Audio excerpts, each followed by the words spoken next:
is Crystal with Pineapple Papers, and I am up on the Spiegelmom Scraps channel today, and I am super excited because Spiegelmom Scraps is teaming up with the Cardstock Warehouse, and we were given these beautiful Be My Valentine paper pad. So when I saw these, I knew that I really wanted to do like an ombre of like the look of paint. And so that's exactly what I'm doing here. So I don't have a picture picked out. I have several off to the side that I'm kind of playing with. And I am doing an 8.5 by 11. And again, still have no idea which photo I am using. But initially when I cut them, I thought maybe I would stagger them up, but then they weren't long enough, so I cut them again. And they are cut in 1.5 inch strips. And then I just tore the bottom, and it totally looks to me like paint, like strips of paint, but yet I got to use this beautiful cardstock instead. So I thought that was perfect.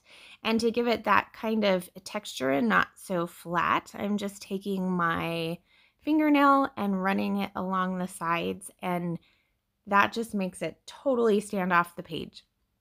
So I am loving how this is looking. I'm like, okay, this part I know what I'm doing.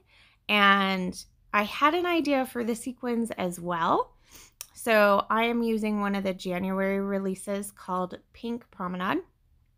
And Jody spends so much wonderful time putting these mixes together, and I spent all this time separating them. So what I did was I separated them into their individual sequins. And then I went through my stash and picked out embroidery floss that was about the same color as each of the cardstocks. Not completely, but kind of. And then I'm just kind of pre-cutting them a little bit longer than the length of my cardstock strips. Now I know I want them on or on the side. So here I'm thinking, okay, do I want it in the middle? No, I don't think I want it in the middle. I think I want it on the side. So then it's like, do I do it on the inside? Do I do it on the outside? And finally, I have decided on these two photos.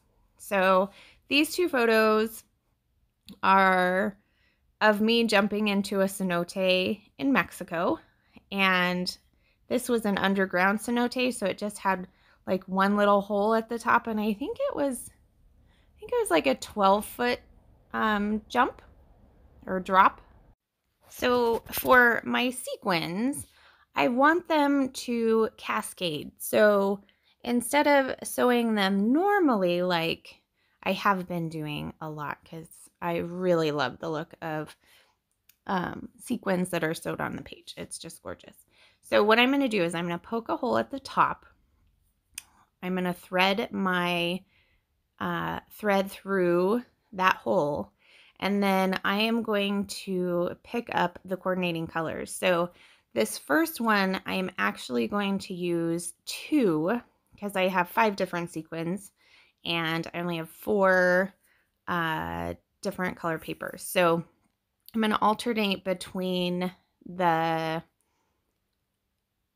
plain and the florals.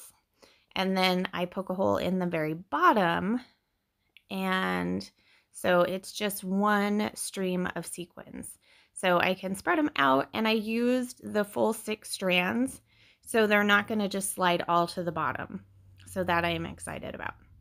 So I go ahead and do that with the other 3 sequins, and that to me just looks amazing. I'm super, super excited. So now I'm going to just back my photo with just a little bit of tissue paper, just so there's a little bit of differentiation, but not too much. And then I'm going to stare at it.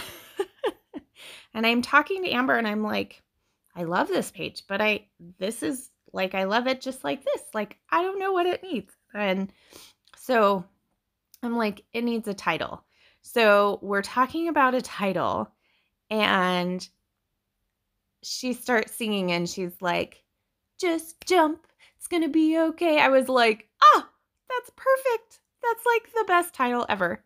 And so that's what I am going to do. So I use several different alphas to do this title. So I'm going to do just jump at the top. And I do have to kind of cut that G in half to get the U look. But I had everything else and it was all in pink. So this is a very pink page and I love it.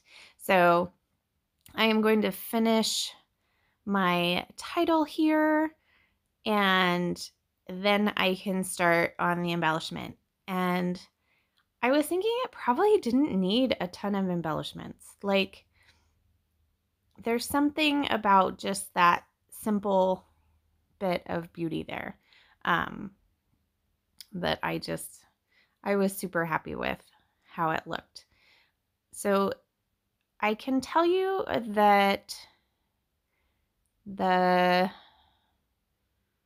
those ones are just stickers, and I used those twice. The B was Pink Fresh Studio, and the jump I want to say is from Willow Lane. So if you need to know the names, just let me know and I will get those for you. So I am going to do basically all of my embellishing from this Maggie Holmes sticker book. And shocking, it is all in pink. So I just do a little tiny bit down there at the bottom, just a bow and a heart on the bottom of the title. I do switch out the bow for a different one, but basically that's all that's going to be down there. And then I am trying to kind of build up just a little cluster on kind of that left-hand corner of my photos. And there's like a frame, but what it said in the frame I decided not to use. And then I liked the little like first place ribbon. Not that I got first place for jumping into this hole at all because I screamed the entire way down. But you know, it's a good start. So I will actually cover up that first. Now this is a clear sticker and I just kind of set it down on both ends and let it go over the sequins a little bit to create a little bit of some flowy texture. And I do really like how that looks. So I encourage you to head over to the Spread the Sparkle Facebook group. There is tons of information there and inspiration from designers and tons of everybody else. It's just amazing. And then there is also a newsletter that comes out every Sunday that has free stuff and usually fun coupon codes. So definitely sign up for that at the shop. And then head over to the cardstock warehouse and get your hands on this cardstock because it is amazing. So I have a couple of close-ups for you. I do have a coupon code for Spiegelmom Scraps, Crystal 15, and that will save you 15%. And remember to wear your crown. We'll see you next time. Bye.